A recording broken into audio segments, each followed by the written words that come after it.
मांग आ रही थी कि इस बार बीएड की परीक्षा जल्दी करा दी जाए, क्योंकि भर्तियों को देखते हुए छात्र मांग कर रहे थे। आपने देखा होगा कि गत वर्षों की में जो है बीएड की परीक्षाएं जो है लेट हुआ करती थी, जी जिसमें कभी अगस्त में हुई, कभी जुलाई में हुई, लेकिन इस बार जो है ये परीक्षा हमारी मई के अंतिम सप्ताह में प्रस्तावित है। जी और इस बार सेशन आपका जो है बीएड का भी जो है बीएड एलएलबी और बीए एलएलबी इनका भी रेगुलर जो कर दिया जाएगा। जी। तो सर इनका जो पैटर्न रहने वाला है वो पुरानी हाँ, रहेगा? पुराने पैटर्न है, ओएमआर पे ही परीक्षा कराई जाएगी और नोडल केंद्रों के माध्यम से ही केवल कराई जाएगी। Hello everyone, I hope you are doing well. This is Ankit for Parisha Classes. Today we are going to talk about Dr. Bhimrao Ambedkar Agra University B.Ed re-exam result update. जी हाँ guys, जैसे कि आप सभी को मालूम है, पिछले एक हफ्ते पहले आप सभी का बीएड री एग्जाम का रिजल्ट जो है वो डिक्लेयर हो चुका है। अब यहाँ पे सबसे बड़ी समस्या जो आ रही है हमारे बच्चों के साथ में वो ये आ रही है, बहुत से बच्चे ऐसे हैं जो 1 नंबर से फेल हो गए, बहुत से बच्चे ऐसे हैं जो 2 नंबर से फेल हो गए, और कुछ बच्चों के रिजल्ट में जो है वो उनके प्रैक्टिकल मार्क्स अपडेट नहीं करेगा, यानी प्रैक्टिकल में एब्सेंट दिखा के उनको फेल कर देगा। अब ये सारी की सारी समस्याएं जो है हमारे बीएड फर्स्ट ईयर और सेकंड ईयर के छात्रों के साथ आ रही है। छात्र बड़ा परेशान है, जो बच्चा 1 नंबर से फेल है, 1 नंबर की वजह से बच्चे का पूरा साल खराब होने वाला है। आगरा यूनिवर्सिटी में कुछ छात्र गए हुए थे पिछले हफ्ते, लेकिन वहां पे उनकी कोई सुनवाई हुई नहीं, जैसे कि हमने बात करी थी।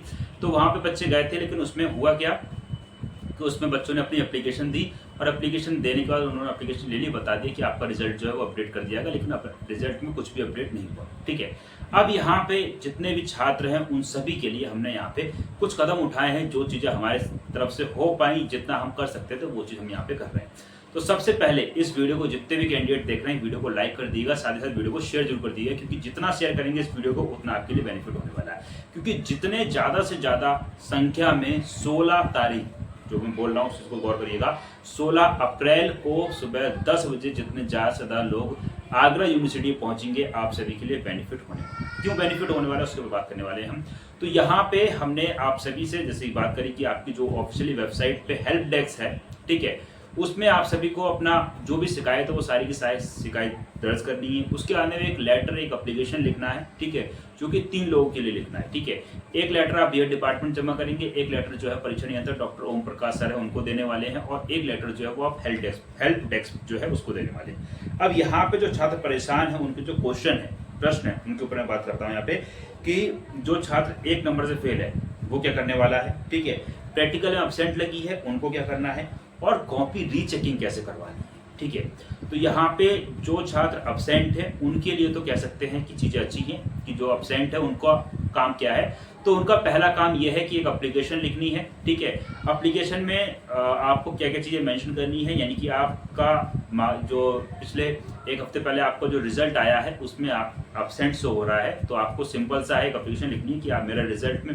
मेरा जो प्रैक्टिकल मार्क्स है वो अपडेट नहीं करे गए हैं। इस तरीके से आपको एप्लीकेशन लिखनी है। एप्लीकेशन का फॉर्मेट जो है वो व्हाट्सएप ग्रुप हमने बना रखा है, उस व्हाट्सएप ग्रुप पे सभी के सभी कैंडिडेट ज्वाइन हो जाएगा, उसका लिंक जो है वो डिस्क्रिप्शन दे दूंगा। ठीक है, तो वहाँ पे फॉर्मेट डाल दूंगा किस तरीके से एप्लीकेशन लिखनी है, वो सारे का सारा पूरा प्रोसेस वहाँ पे आपको बता रखा है, वहाँ से आप लोग उस चीज़ को कॉपी पेस्ट करके कर सकते हैं। ठीक है, तो एप्लीकेशन जो लिखनी है उसमें सारी चीज़ें आपको मेंशन करनी है। ये पहली बात कर रहा हूँ जिनका एब्सेंट लगा हुआ है बीएड में, ठीक है, प्रैक्टिकल में, उनकी मैं यहाँ पे बात कर रहा हूँ। जहाँ पे भी आपने प्रैक्टिकल दिया है, दोबारा से जो अगर आपने प्रैक्टिकल दिया तो प्रैक्टिकल देते टाइम पे एक आपकी प्रेजेंट लगती है, ठीक है, एक लिस्ट आती है जिसमें आप बाकायदा साइन करते हैं, एग्जाम के टाइम पे भी करते होंगे, ऐसे प्रैक्टिकल के टाइम पे भी एक लिस्ट होती है। तो उस लिस्ट की कॉपी जो है वो आपको एप्लीकेशन में लगानी है। एप्लीकेशन में सारी चीज़ों को मेंशन करना है, अपना रिजल्ट लगाना है, अपना आधार कार्ड लगाना चाहें तो लगा सकते हैं, और अपना कॉलेज का आईडी कार्ड लगाना है। ये 3-4 डॉक्यूमेंट आपको लगाने हैं। ठीक है, और इन सभी डॉक्यूमेंट्स को आपको बीएड डिपार्टमेंट जमा करना है, हेल्प डेस्क है वहाँ पे देना है, और परीक्षा नियंत्रक है उनको यहाँ पे देना है। ठीक है, अब यहाँ पे एक चीज और ध्यान रखिएगा, ऑनलाइन जो हेल्प डेस्क है, यानी कि वहाँ पे टिकट नंबर होता है, वहाँ पे आपको जाके अपनी शिकायत दर्ज करनी है। वहाँ पे एक टिकट नंबर जो है वो आपको दे दिया जाएगा, उस टिकट नंबर को आपको मेंशन कर देना है। ठीक है, अपनी एप्लीकेशन में या जो भी डॉक्यूमेंट आप लगा रहे हैं उस। ठीक है, तो ये तो जो लोग एब्सेंट होगा उनके बारे में बता दिए, उनको ये प्रोसेस करना है। ठीक है, अब मैं यहाँ पे बात करने वाला हूँ उन छात्रों के लिए जो छात्र 1 नंबर से फेल है, कोई छात्र 2 नंबर से फेल है। ठीक है, ठीक है, या फिर कुछ छात्र ऐसे हैं जिनके नंबर अपडेट ही नहीं करेगा, जितने नंबर पहले थे उतने नंबर बाद में, और कुछ छात्र ऐसे हैं जो छात्र पहले जिस सब्जेक्ट में फेल थे उसमें उनको फेल कर दिया गया, ठीक है। जिसमें पास थे उसमें उनको फेल कर दिया, जिसमें फेल थे उसमें कुछ अपडेट ही नहीं करा गया। तो इस तरीके की जो चीज़ें हैं आपके पास में, उन छात्रों को क्या करना है, आपको एप्लीकेशन लिखनी, एप्लीकेशन में सारी चीज़ों को मेंशन करना है। उससे पहले ऑनलाइन जो हेल्प डेस्क है उसका लिंक जो है व्हाट्सएप ग्रुप में मैंने दे रखा है, अदरवाइज इस वीडियो के लिंक में, इस वीडियो को डिस्क्रिप्शन में भी मैं वो लिंक दे दूंगा, वहां से जाके आपको हेल्प डेस्क पे शिकायत कर देनी है, ठीक है। पहला आपका स्टेप ये हो गया। दूसरा स्टेप ये आपको एप्लीकेशन लिखनी है, उसमें सारी चीज़ें मेंशन करनी है, ठीक है। अब एप्लीकेशन में क्या क्या चीज़ें लगानी है, आपका रिजल्ट लगा होना चाहिए, ठीक है। उसके बाद जो आपने ऑनलाइन अपनी शिकायत करी है उसकी भी कॉपी आप उसमें लगा दीजिएगा। तीसरा जो है आपका आधार कार्ड और आपका कॉलेज का ID कार्ड जो है उसमें लगा होना चाहिए, ठीक है। इतना सा काम करना है। उसके बाद में क्या करना है आपको कि ये जो आपकी एप्लीकेशन है इनकी 3 कॉपी आप अपने पास बना के रखिएगा। एक आपको B.Ed डिपार्टमेंट जमा करनी है, कि एक जो हेल्प डेस्क है वहाँ पे आपको देनी है जाके, और एक जो है आपको वो जो परीक्षा नियंत्रक डॉक्टर ओम प्रकाश सर है उनको देनी है, ठीक है। अब कॉपी रीचेकिंग की जब मांग करेंगे तो पिछले कह सकते हैं पिछले 1 हफ्ता पहले कुछ छात्र गए हुए थे, तो उनमें से 2 छात्र वहाँ पे पहुँचे। तो उन 2 छात्र के साथ में क्या हुआ, तो एक छात्र जो था उसको अंदर बुलाया गया और उसको ओमार शीट निकाली गई और दिखा दी कि ये रही आपकी ओमार शीट, और उसके अंदर उसको जमा कर दिया, ठीक है। उनको मौका ही नहीं दिया कि ओमार शीट को वो देखते कितने सही है, क्वेश्चन कितने गलत है, मतलब एक तरीके से फॉर्मेलिटी कर दी कि आपने ओमार शीट देख ली। अब आपको क्या करना है, ठीक है। तो कुछ सबूत जो है, डायरेक्टली नहीं बोलूँगा लेकिन इनडायरेक्टली वे में, इस तरीके कुछ सबूत जो अगर आपके पास हों, ठीक है, या आप कुछ सबूत बना पाएँ, ठीक है, कि यूनिवर्सिटी में क्या हो रहा है, तो उसके बिहाफ पे आप केस वगैरह कर सकते हैं, ठीक है। बाकी कॉपी रीचेकिंग करने का आपके पास ये तरीका है, जितने ज़्यादा से ज़्यादा कैंडिडेट 16 अप्रैल को पहुंचेंगे, कहाँ, यूनिवर्सिटी, मॉर्निंग 10 बजे। 10 बजे इस वजह से बोल रहा हूँ क्योंकि मॉर्निंग 10 बजे कार्य शुरू हो जाते हैं, और जब आप सुबह पहुँचते हैं तो वहाँ पे जो अधिकारी बैठे होते हैं, ठीक है, उनका सुबह सुबह मूड अच्छा होता है, कह सकते हैं सुबह सुबह फ्रेश होते हैं, ठीक है। तो आपका काम जो है आराम से सरलता से हो जाए, ठीक है। जो अगर काम आराम से सरलता से हो जाए तो ठीक है, नहीं हो तो आपको वहाँ पे धरना देना पड़ेगा, इतना सा आपको वहाँ पे करना पड़ेगा, ठीक है। बाकी व्हाट्सएप ग्रुप जो है वो मैंने बना दिया है, ठीक है, उसमें जितना ज़्यादा से ज़्यादा लोग हो पाए उसको ज्वाइन कर लीजिएगा, और जितने ज़्यादा से ज़्यादा लोग 16 अप्रैल मॉर्निंग 10 AM पे वहाँ पे पहुँच पाएँ उतना आप सभी के लिए बेटर होने वाला है, क्योंकि जितने ज़्यादा से ज़्यादा लोग पहुँचेंगे उतनी ज़्यादा से ज़्यादा आपकी आवाज़ जो है मजबूत होगी, ठीक है। इस चीज़ का विशेष का ध्यान रखिएगा, ये मैं अपने लिए नहीं कर रहा हूँ, ठीक है। बाकी वीडियो को जितना हो सके उतना शेयर करिएगा, बाकी क्योंकि जितना वीडियो आप लोग शेयर करेंगे, क्योंकि जितने भी छात्र जो 1 नंबर 2 नंबर से फेल हैं, ज़्यादा से ज़्यादा मात्रा के पास में, ज़्यादा से ज़्यादा लोगों के पास जब ये वीडियो पहुंचेगी तब वो लोग एकत्रित होंगे, और तब जाके आपकी आवाज़ में जो है वो कह सकते हैं क्या है, एक मजबूती पैदा होने वाली, ठीक है। तो इतना सा काम आप लोगों को करना है। जो अगर आप अपने लिए जो स्टैंड नहीं ले पाते हैं तो इसमें आपकी गलती है, ठीक है। सेकंड पॉइंट यहाँ पे जो अगर मैं बात करता हूँ तो यहाँ पे जो भी डाउट्स थे, जो 1 नंबर 2 नंबर 3 नंबर, उन सभी को यही काम करना है। प्रैक्टिकल वाले जो है उनको बता दिया उनको क्या काम करना है, ठीक है। अब रीचेकिंग के लिए क्या है, आपको ये करना है। इसके बाद में क्या है कि जब आप यूनिवर्सिटी पहुंचेंगे तो वहाँ पे पास में कैफ़े होगा, ठीक है।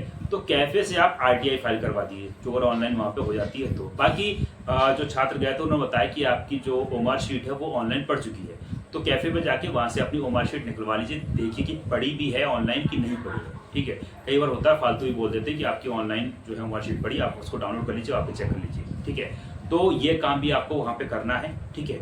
समय रहते ये सारे के सारे काम करने पड़ेंगे, ठीक है।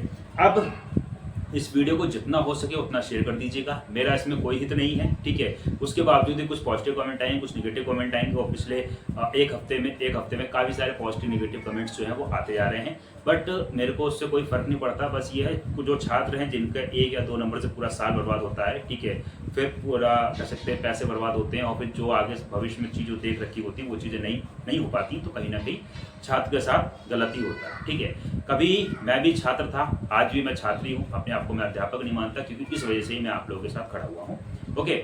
बाकी जो मैं कहना चाह रहा था वो आप लोग समझ गए होंगे, ठीक है। बाकी जो चीज़ छूट गई है उसको मैं कमेंट के माध्यम से बता दूंगा। बाकी जितने भी छात्र हमारे साथ जुड़े हुए हैं, इस वीडियो को देख रहे हैं, वीडियो को आप लाइक करें मत करें, कमेंट करें मत करें, लेकिन शेयर जरूर कर दीजिएगा। जितना आप लोग शेयर करेंगे उतना आपके लिए बेनिफिट होने वाला है, ठीक है। जितने ज़्यादा से ज़्यादा लोग 16 तारीख को पहुंचेंगे उतना आपके लिए बेनिफिट होने वाला है। अब बहुत से छात्र ऐसे हो कहेंगे, कोई राजस्थान से है, कोई MP से है, कोई बिहार से है, जो अगर आप लोग अपने लिए स्टैंड नहीं ले पाएंगे तो भविष्य में दूसरा कोई आपके लिए स्टैंड कैसे लेगा, ठीक है, तो आपकी लड़ाई आपको खुद लड़नी होगी, आपको जाना पड़ेगा। आप साल बचाना चाहते हैं, पैसे बचाना चाहते हैं, तो आपको इतना सा काम करना होगा। ओके, चलिए फिर मिलते हैं नेक्स्ट वीडियो में एक नई अपडेट और एक नई क्लास के साथ। उम्मीद करता हूँ जो आप लोग चाह रहे थे सारी की सारी गाइडलाइंस या जो भी आपको करने का तरीके हैं, ठीक है, किस किस स्टेप से आप चीज़ों को कर सकते हैं, वो सारी की सारी चीज़ें मैंने यहाँ पे बता दी हैं। उम्मीद करता हूँ वीडियो आपको पसंद आई होगी। वीडियो पसंद आई हो तो वीडियो को लाइक कर दीजिएगा। बाकी चैनल को फर्स्ट टाइम विजिट कर रहे हैं, चैनल को सब्सक्राइब करके बेल को हिट कर लीजिएगा। मिलते हैं नेक्स्ट वीडियो में नई अपडेट के साथ में, नई क्लास के साथ में। तब तक के लिए thanks for watching, have a nice day. जय हिंद, जय Bharat, love you too dear friends, thank you so much all of you, take care and bye bye.